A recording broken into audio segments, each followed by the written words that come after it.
अस्सलाम वालेकुम students, welcome to my YouTube channel scientific solution. Students, आज हम नाइन्थ क्लास की फ़िज़िक्स का जो टॉपिक चूज़ कर रहे हैं इस वीडियो के लिए, उस यूनिट नंबर 2 काइनेमेटिक्स एक टॉपिक है जो कि second equation of motion. Students, पहले हम फर्स्ट इक्वेशन ऑफ मोशन को ग्राफिकली रिप्रेजेंट करके ड्राइव करना सीख चुके हुए हैं।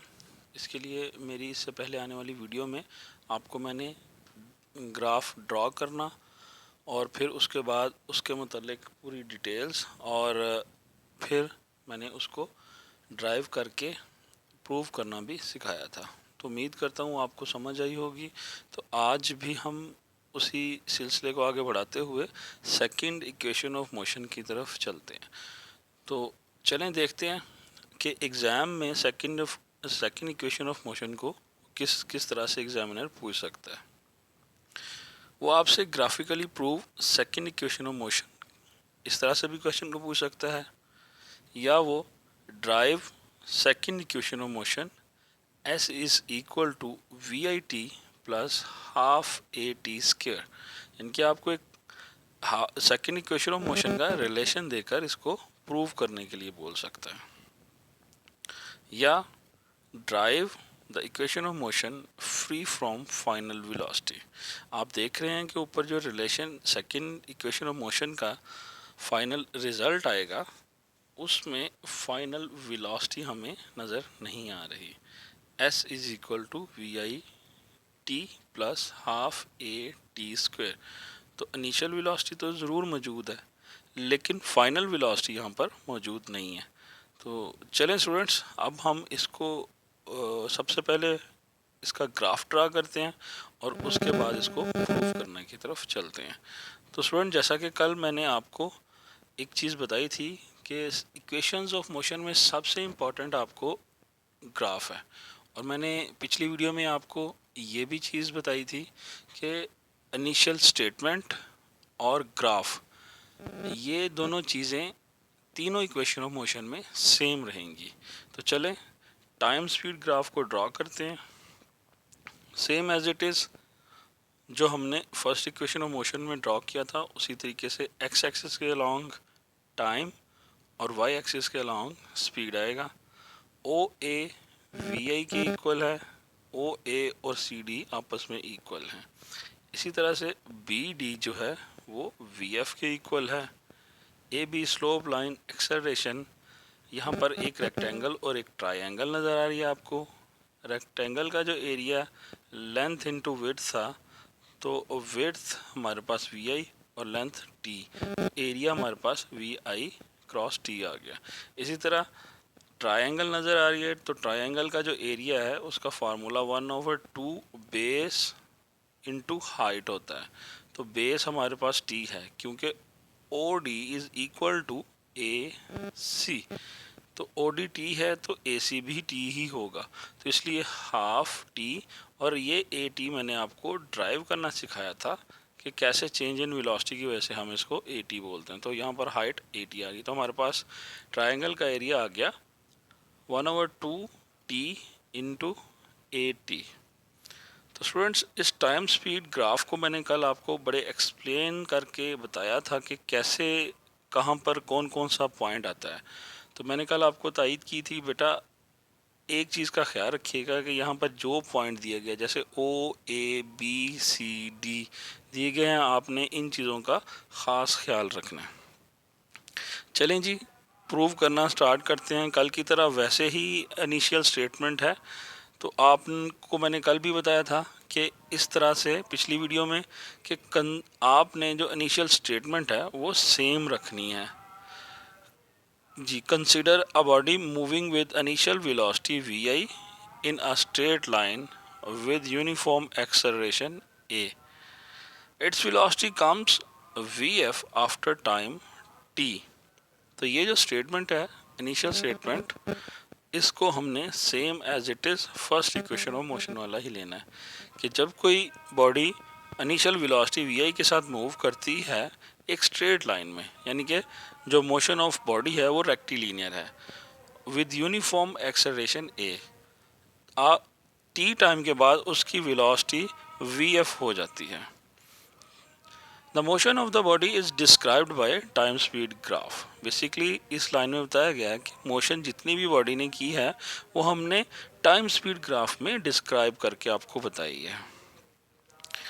इसी तरह से हम ग्राफ से कुछ चीज़ें ले लेते हैं। तो from the graph total distance s, जिसको हम s का नाम देते हैं, travelled by the body is equal to the total area OABD under the graph. Students, इसका मतलब है कि किसी भी बॉडी ने जितना फासला तय किया है, जितना भी डिस्टेंस तय किया है, वो O, A, B और D यहाँ तक जितना शेडेड एरिया आ जाता है, ये सारा शेडेड एरिया, इतना उसने डिस्टेंस कवर किया है।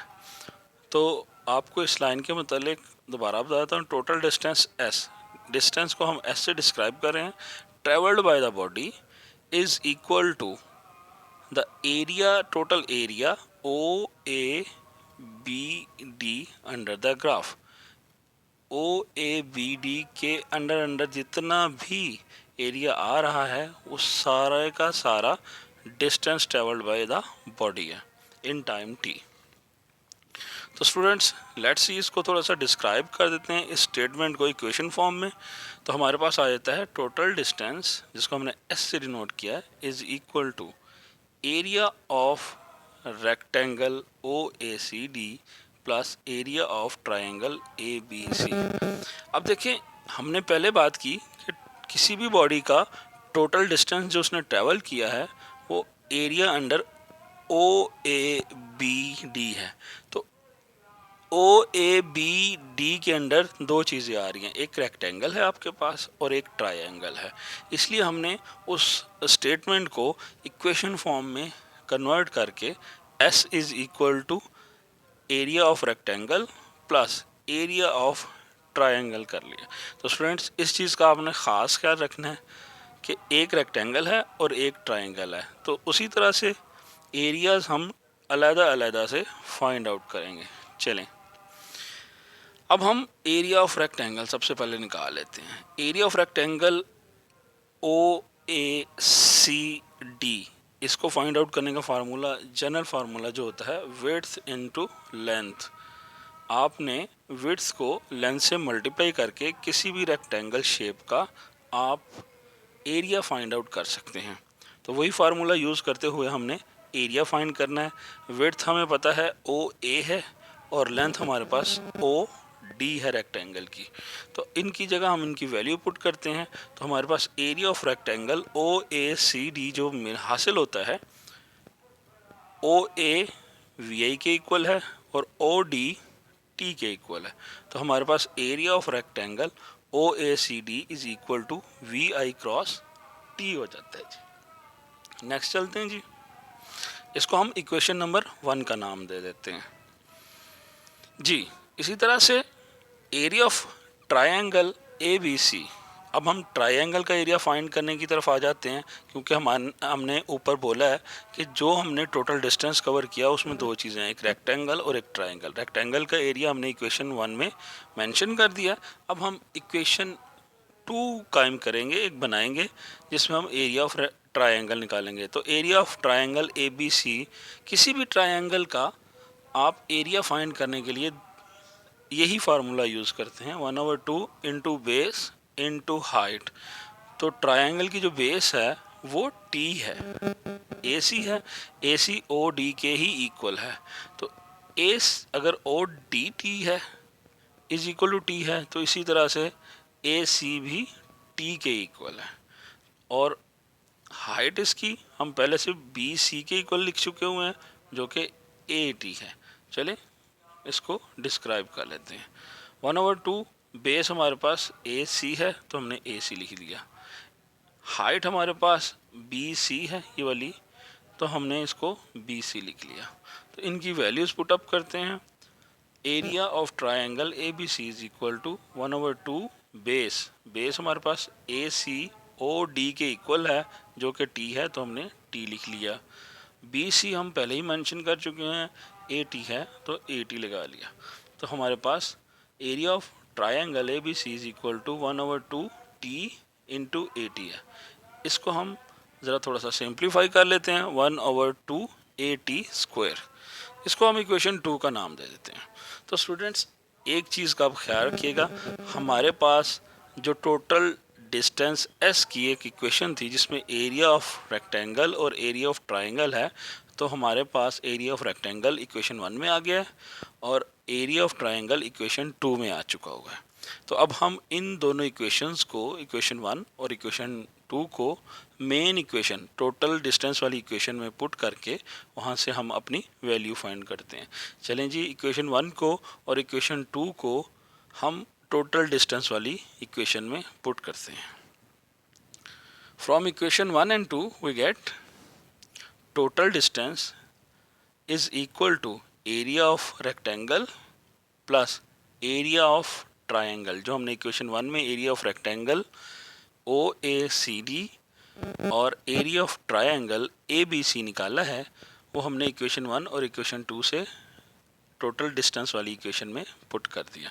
तो हमारे पास S is equal to VIT plus half AT square एक रिजल्ट मिल गया है, जिसको हम सेकंड इक्वेशन ऑफ मोशन का नाम देते हैं।